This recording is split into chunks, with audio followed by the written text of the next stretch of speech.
Eu recebo aqui mais uma vez a médica psiquiatra, a doutora Adriane Caldas. Bom dia, doutora Adriane, seja muito bem-vinda. Bom dia, Ana Ruth, bom dia a todos do Jornal da Manhã e bom dia a você, ouvinte. Doutora Adriane, a pergunta inicial é bem simples. O que é autoestima? A autoestima é uma avaliação que você faz de você mesma, com relação aos seus valores, com relação às suas crenças, qualidades, defeitos. É a avaliação que você tem de você mesma. Isso é autoestima.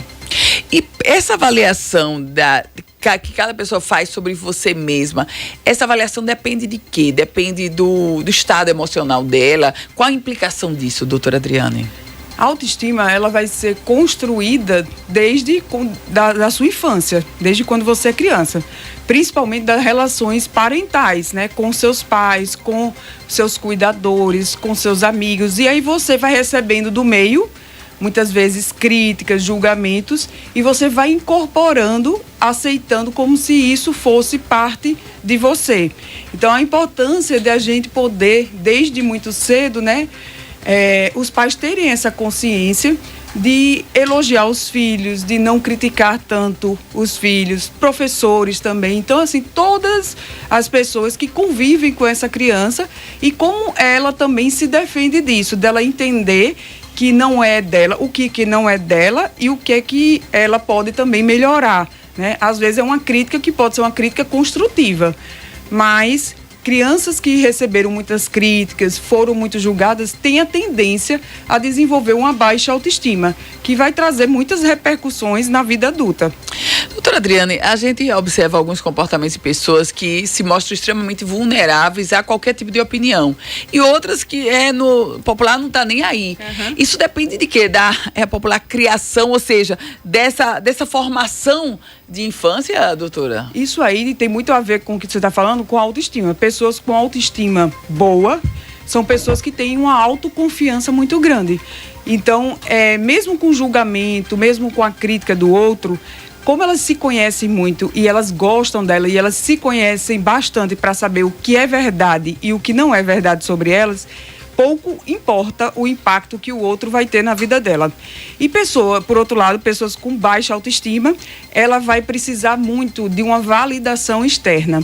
Então, ela se apoia muito no olhar do outro.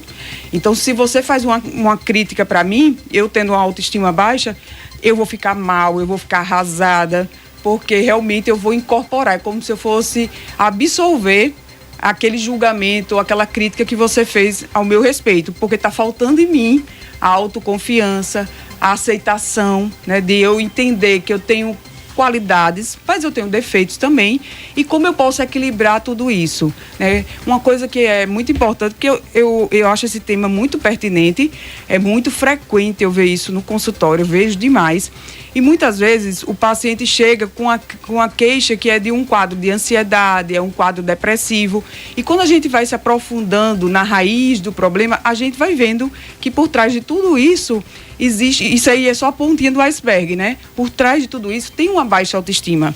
É aquela pessoa que às vezes vive num relacionamento tóxico e se permite viver, né, em relações tóxicas, não só afetivas, mas de trabalho também, de amizades, porque ela não se dá o valor.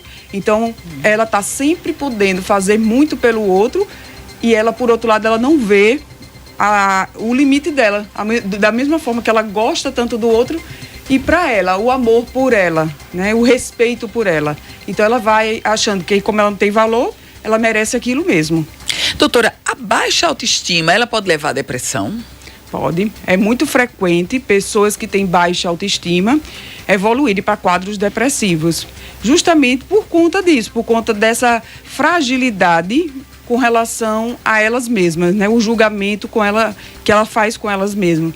Então, é muito frequente evoluir, sim, para quadros depressivos. E antes de evoluir para quadros depressivos, né, a importância de pessoas que têm baixa autoestima buscar ajuda de um profissional especializado, que é fazer terapia, né, de você poder se conhecer, de você poder entender que realmente quem você é, de você poder se valorizar, de você compreender que você tem virtudes e tem defeitos e tudo bem. né, que pode errar também. As pessoas que têm baixa autoestima, elas têm uma característica de serem muito perfeccionistas, né, porque acreditam que tem que fazer demais, tem que serem pessoas maravilhosas, que não podem errar, porque assim elas acreditam que podem ser amadas, que podem ser valorizadas. E tem uma dificuldade muito grande de dizer não também para o outro. Isso é muito frequente, né? Muitas vezes é aquela pessoa que muitas vezes é a salvadora, que faz tudo para a família, que resolve tudo, que fica muito sobrecarregada, e aí chega a exaustão e muitas vezes um burnout mesmo, ou um quadro depressivo, um quadro ansioso, justamente por essa dificuldade de colocar o limite no outro. Porque se eu colocar o limite no outro, eu vou perder o amor, aquela pessoa vai deixar de gostar de mim, né? E como eu tenho uma baixa autoestima, isso aí vai ser um sofrimento muito grande, um medo muito grande do desamparo. E aí eu vou para o outro lado, para outra ponta, e tem pessoas que a gente cruza e diz que tem super autoestima, ela tá flutuando, ela não consegue, a lei da gravidade não funciona para ela. Isso também é prejudicial, doutora? Depende do nível, porque muitas vezes, o que é que a gente vê? Pessoas que se dizem que têm uma autoestima muito alta, né? Parece aparentemente ter uma autoestima alta, mas na verdade é só mais uma casca, é muito por fora. Então eu costumo dizer assim que tem que ter uma consistência, tem que ser de dentro para fora. Não adianta ser só, eu quero passar que eu tenho uma autoestima boa, mas será que você sustenta isso mesmo no seu dia a dia? Você com você. Será que você tem essa autoestima? Agora, você ter pensamentos positivos, você está convivendo com pessoas positivas, isso é muito bom para a sua autoestima, né? Então, existe realmente pessoas que têm uma autoestima muito boa e não tem a ver, uma coisa que é muito importante, não tem a ver com o físico. Isso é importante. Não tem a ver com o físico, com a beleza física da pessoa. Não tem a ver. Quantas vezes a gente vê mulheres lindas e maravilhosas, né? Que diz, pronto, essa daí tem que ter uma autoestima maravilhosa, porque ela é linda, é maravilhosa, tem tudo. E não tem, e não consegue se ver dessa forma, porque não é só a beleza física, é a beleza também interna.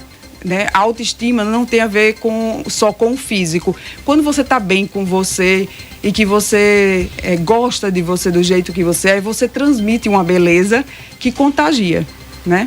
Então não é só o físico que conta, né? Não é só a imagem, é também quem você é. Doutora Adriane, e nesse tratamento da baixa autoestima, como é que acontece? É uma terapia junto com drogas, com medicamentos? Como é que acontece isso?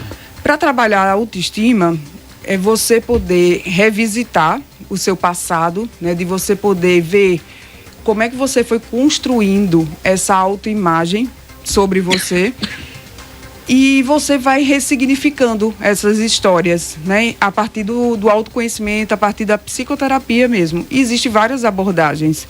Então, as pessoas que têm baixa autoestima, elas têm crenças muito disfuncionais a respeito delas mesmas. Então, muitas vezes dizem, eu não sou capaz, nada para mim dá certo, não vou nem tentar, que eu sei que eu não dou para isso, né? Então, delas poderem entender que isso aí foi algo que foi construído a partir das experiências que ela teve, muitas vezes desde a infância, e que dá para ela ressignificar essa história. Uma coisa que é importante, que a gente vê muito na internet, né, falando sobre a questão do sucesso, né? Até se você for perguntar para todo mundo, quem é que quer ter sucesso? Todo mundo quer ter sucesso. Mas muitas vezes as pessoas com baixa autoestima, elas não conseguem ter sucesso porque elas não acreditam que pode dar certo. Eles não acreditam nelas, não é? Não acreditam, não confiam, né? E a questão do dinheiro também, né? Então, eu não sou merecedora de receber porque eu não tenho valor.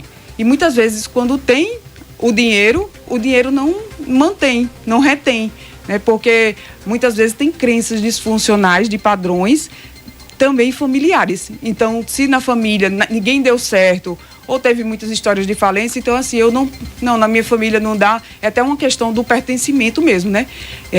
Na minha família ninguém prospera, ninguém dá certo, então eu também não posso ter o dinheiro, eu não posso ter sucesso, eu não mereço, né?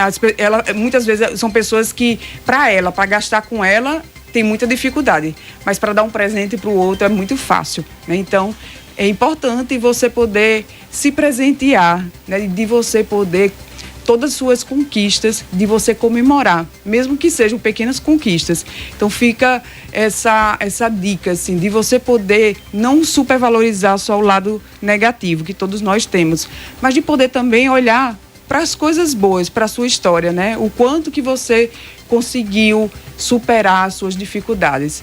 O lado positivo da vida. Doutora Adriana, uma última pergunta. Com as redes sociais, com o advento das redes sociais, as pessoas ficaram mais vulneráveis nessa questão da autoestima, doutora? Com certeza, assim, as redes sociais têm muita coisa boa, porque é muita informação, mas, por outro lado, também tem a questão da comparação, né? Então, pessoas com baixa autoestima têm uma tendência muito grande a comparar a vida dela com a das outras pessoas. E aí, se a outra pessoa tem sucesso, se a outra pessoa viaja muito, se a outra pessoa pode fazer procedimentos, né, comprar roupas e ela não pode, ela vai ficando cada vez mais com a autoestima mais abalada, né? Então, as comparações nas redes sociais atrapalham muito quem tem baixa autoestima. Doutora Adriane Caldas, médica psiquiatra, que toda quinta-feira está aqui conosco. Doutora Adriane, sempre muito bom recebê-la. Muito obrigada, um excelente dia. Obrigada a todos. E a próxima quinta-feira é feriado, né? Então vai ficar para outra quinta-feira. Para outra quinta-feira, é verdade. Próxima quinta-feira também vou estar de folga por aqui, doutora. Bom dia a todos os ouvintes.